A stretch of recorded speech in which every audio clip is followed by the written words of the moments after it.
வணக்கம். ஜவை இஜட் from Javadhu Vattipudur. Power writer அப்படிங்கிற அந்த யூடியூப் சேனல் மூலமாக உங்களை மீண்டும் சந்திப்பு ரொம்ப மற்ற மகிழ்ச்சி. அத்தோட எங்கள் சேனலை சப்ஸ்கிரைப் பண்ணுங்கள், பெல் பட்டன் அழுத்த மறந்துடாதீங்க. அத்தோட எல்லாத்துக்கும் ஷேர் பண்ணுங்கள்.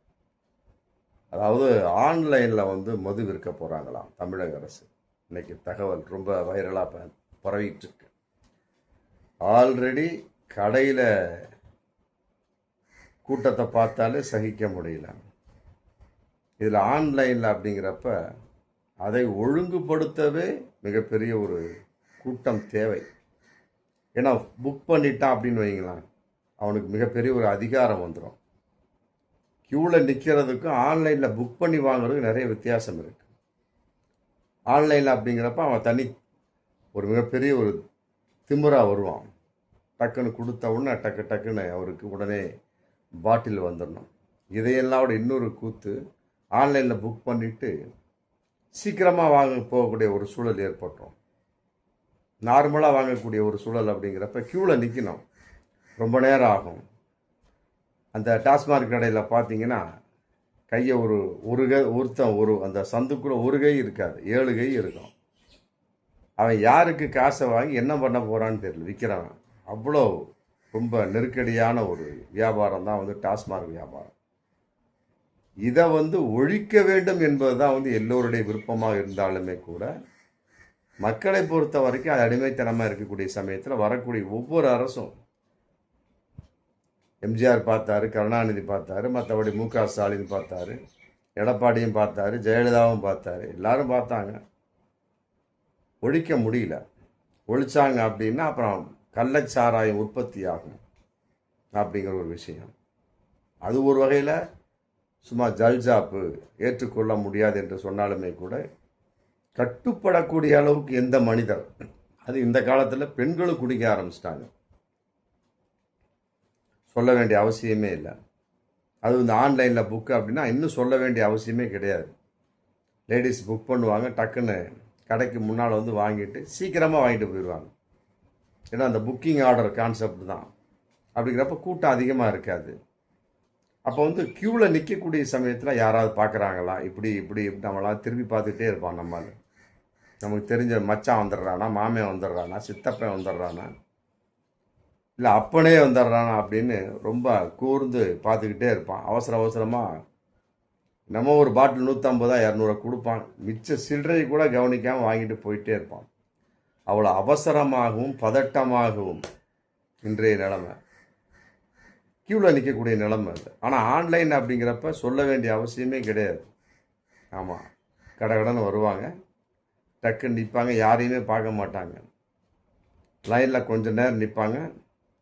ஏன்னு கேட்டால் அந்த ஆன்லைனில் புக்கிங் பண்ணியிருந்தால் தான் மதுவே கிடைக்கும், இல்லாவிட்டால் கிடைக்காது. அப்படி ஒரு சூழல் வரக்கூடிய சமயத்தில் என்ன ஆகும், டக்குன்னு வாங்கிட்டு போகக்கூடிய ஒரு சூழல். அப்படிங்கிறப்ப என்ன ஆகுது, யார் வேணாலும் க்யூவில் நிற்கலாம் அப்படிங்கிறது போய் யார் வேணாலும் புக் பண்ணலாம் அப்படிங்கிற மாதிரி ஆகிடும். டக்குன்னு புக் பண்ணுவாங்க, டக்குன்னு போவாங்க, நம்பரை சொல்லுவாங்க, டக்கு வாங்கிட்டு போயிட்டே இருப்பாங்க, முடிஞ்சு போச்சு. அப்படிங்கிறப்ப அந்த கூச்ச சுபாவம் போயிடும். யாராவது பார்ப்பாங்களா அப்படின்னு திரும்பி பார்க்கக்கூடிய ஒரு சூழல் இருக்காது இல்லை ஆன்லைன் புக்கிங். அப்படிங்கிறப்ப அதிகமான மது குடிப்பவர்கள் அதிகமாகும். அது குறிப்பாக பெண்கள் அதிகமாவார்கள். ஆமாம், அதனால் ஆன்லைன் லைனில் மது புக்கிங் அப்படிங்கிறது மதுவை குடிப்பவர்களுக்கு எண்ணிக்கை குறைய அதிகமாகும். அதே நேரத்தில் அதிகமாக செலவு, காசு 10 ரூபாய் 20 ரூபாய் பாட்டில் அதிகமாக வாங்குகிறாங்க அப்படிங்கிற ஒரு சூழலை தடைப்படுத்தும் அப்படின்னு தான் தமிழக அரசு சார்பான ஒரு அறிக்கை. அதுவும் தவறான ஒரு விஷயம். ஆன்லைனில் டைரெக்டாக புக் பண்ணிட்டு கொடுக்குறப்ப 10 ரூபா வாங்கினா என்ன பண்ணுவீங்க? எப்படி வேணாலும் நடக்கும், சொல்ல முடியாது. ஆன்லைனில் புக் பண்ண வேண்டியது 160 ரூபா, 180 ரூபாப்பா, இந்தாப்பா 200 ரூபா கூட. அவர் ஆன்லைனில் புக் பண்ணிடுறாரு, காசும் போயிடுது, முடிஞ்சு போச்சு. இங்கே என்ன பண்ணுவார், இந்தாப்பா பாட்டிலுக்கு 10 ரூபா கொடுப்பா, 20 ரூபா கொடுப்பான்னு அதுக்கும் ஒரு கூட்டம் இருக்கும், வசூல் பண்ணுறதுக்கும் கூட. அப்படிங்கிறப்ப ஒழிக்கவெல்லாம் முடியாது, மதுவையும் ஒழிக்க முடியாது, மற்றபடி மது குடிப்பவர்களையும் ஒழிக்க முடியாது, மதுவை வைத்து சம்பாதிக்கக்கூடியவர்களும் ஒழிக்க முடியாது. எப்படி அந்த திருட்டுத்தனம் இருந்துக்கிட்டே தான் இருக்கும். இந்த பொழப்பில் இன்னொரு விஷயம், சென்னை உயர்நீதிமன்றம் ஒரு உத்தரவு போட்டிருக்கிறாங்க, டாஸ்மாக் பாரில் ரசீது கொடுக்கணும் அப்படின்னு. அது ஒரு உத்தரவு இன்னைக்கு போயிட்டுருக்கு. ஆமாம், இதை எந்த அளவுக்கு நீங்கள் நடைமுறைப்படுத்த போகிறீங்க அப்படிங்கிறத எங்களுக்கு ஒரு அறிக்கையாக தாக்கல் பண்ண சொல்லிட்டு சென்னை உயர்நீதிமன்றம் இன்றைக்கி கேள்வி கேட்டிருக்காங்க தமிழக அரசை. இது எங்கே போய் முடிய போதே தெரியல. ரசீது, மது பாட்டில் வாங்கிறதுக்கு நேரம் கிடையாது, இதில் ரசீதை வாங்கிட்டு எப்படி உட்காந்துருப்பான்? ஆன்லைனில் புக் பண்ணுறாரு, முடிஞ்சு போச்சு. அவருக்கு மது பாட்டில் கொடுக்கக்கூடிய சமயத்தை ரசீதை கையில் கொடுக்கறதா, இல்லை வரும்போதே அவர் ஸ்லிப்போடு வருவாரா? அதான் இப்போ செல்ஃபோன் இருக்குது, எப்படி காமிப்பார், என்னப்பா நம்பரு 1831, பேர் என்ன, விஜயகுமார், ரைட் ஓகே, இந்த பிடிச்சிக்க, 10 ரூபா கொடுப்பா, பிடிச்சி போச்சு. அப்போ என்ன பண்ணுவீங்க? ரசீதின் மூலமாக என்ன மது புழக்கத்தை குறைக்க முடியாது, அமௌண்ட் வாங்குறதையும் குறைக்க முடியாது. வாங்குறவன் எப்படியாதான் வாங்கிட்டு தான் இருப்பான். பத்தாக்கு இதில் தனியார் மயமாக்கக்கூடிய ஒரு சூழல் அப்படிங்கிற தகவல் இன்றைக்கி போயிட்டு. டாஸ்மார்க்கை பொறுத்த வரைக்கும் இந்த தாவேக்கா வந்ததிலிருந்து இம்ப்ரூவ்மெண்ட் பண்ணுறது தான் வழி பார்த்துட்டு இருக்காங்களே வழி மூடுவதற்கு அல்ல. 717 கடைகளை நாங்கள் மூடுவோம் அப்படின்னாங்க. அதில் 200 சில்லற கடை மூடப்படாமல் இருக்கிறது அப்படிங்கிற தகவல் இன்றைக்கி போயிட்டுருக்கு. அப்போ இவங்க சொல்லி என்ன பிரயோஜனம் இருக்குது? ரைட்டு, ஒரு பக்கம் எது இருந்தாலுமே கூட பலவிதமாக ஆன்லைனில் புக்கிங் பண்ணக்கூடிய ஒரு திட்டம் உருவாக போது சென்னை உயர்நீதிமன்றத்தை ரசீது அப்படிங்கிறப்ப என்ன ஆகும்? டாஸ்மார்க் வியாபாரம்ங்கிறது ரொம்ப மிகப்பெரிய ஒரு கார்பரேட் நிறுவனம் மாதிரி ஆகி போயிடும். நேரடியாக வருவார், நம்பரை காட்டுவார். இந்த தியேட்டரில் அப்படித்தானே, புக்கிங்லாம் கிடையாது. அவர் ஆல்ரெடி ஆன்லைனில் புக் பண்ணியிருப்பார், க்யூவில் நிற்க வேண்டிய அவசியமும் கிடையாது. இப்படியும் பாரு 5 பேரா போங்க, அந்த மாதிரி வரக்கூடிய சமயத்தில் வந்தவொடனே காட்டுவார், மது பாட்டில் வாங்குவார், ரசீதையும் கொடுத்துட்றாருன்னு வைங்க. இதன் மூலமாக 10 ரூபா 20 ரூபா அதிகமாக வாங்கி ஒழித்து விடலாம் அப்படின்னு தமிழக அரசு நினச்சிட்டு இருக்கு.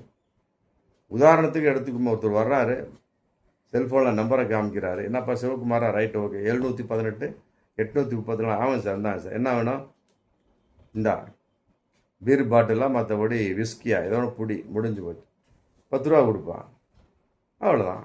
10 ரூபா கொடுத்தா தான் தருவேன் அப்படின்னா என்ன பண்ணுவீங்க? அதெல்லாம் ஒன்றும் பண்ண முடியாது. ஆமாம், இதில் புறப்பட தனியார் மயமாக்கக்கூடிய சூழல் இன்னும் அதிகமாயிடும்.